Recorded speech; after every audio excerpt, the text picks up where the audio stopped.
Close your eyes for a second, not to hide, but to imagine the map of a body you think you know. Now open them, because tonight we're going on a curious tour. The cervical O's, female ejaculation, and that classic rear entry angle. Free small words, big question, and all of them perfectly normal topics for you as curious adults. Picture the cervix, like a small, stoic gate at the end of a hallway. Medically, we call the little hole. It's part of the cervix's job to keep things in balance. A barrier, a doorway, a signal post for hormones. It looks different across a lifetime, tight and closed in some phases. Softer and more open around menstruation or childbirth. Sometimes people notice it during intimate moments. For some, a deeper touch near that gate can flirt with pleasure. For others, it's uncomfortable or not felt at all. The key: everyone's map is unique. Respect the gatekeeper, communicate, and pay attention to comfort.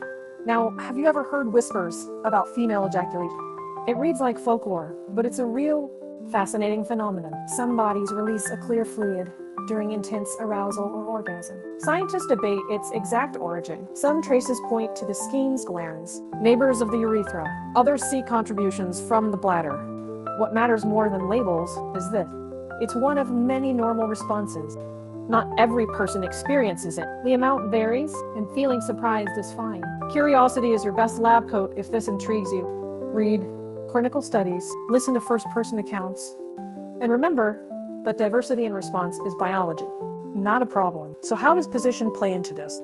Enter rear entry, the position many call from behind. Think beyond cliche. Angles change sensation. Rear entry can shift contact deeper, that we can change which surfaces meet, and sometimes it's the angle that nudges that cervical gate or stimulates areas around the vaginal walls different. For some, that means heightened pleasure. For others, it may be too intense. The anatomy is simple, the experience is complex. Communication and pacing are your instrument. A check-in, a shift, a pause, tiny acts that turn a guess into a conversation. Let's stitch this together with a college night vignette. You, a curious student, sitting at a kitchen table with a friend, a printout of an anatomy chart between two months. Laughter and serious questions mixed. Someone asks, can the cervix actually feel? Someone else wonders, is female ejaculation just a nerve? You look up, and instead of mystique, you choose curiosity. You read. You ask partners for honest feedback. You try variations of position with consent and attention. You learn that bodies don't conform to a single story. They write their own. Practical takeaways before you sprint to the library. Educate yourself about anatomy. Ask partners for consent and feedback. Well, be prepared that sensations vary. If something hurts, stop. If fluids surprise you, it's usually normal, but you can check with a clinician if worried, and protect against STIs and unintended pregnancy when appropriate.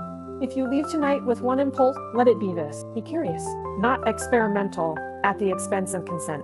Treat the body like a fascinating subject of study, respectful, reverent, and endlessly interested. Your map will grow, and that's half the thrill.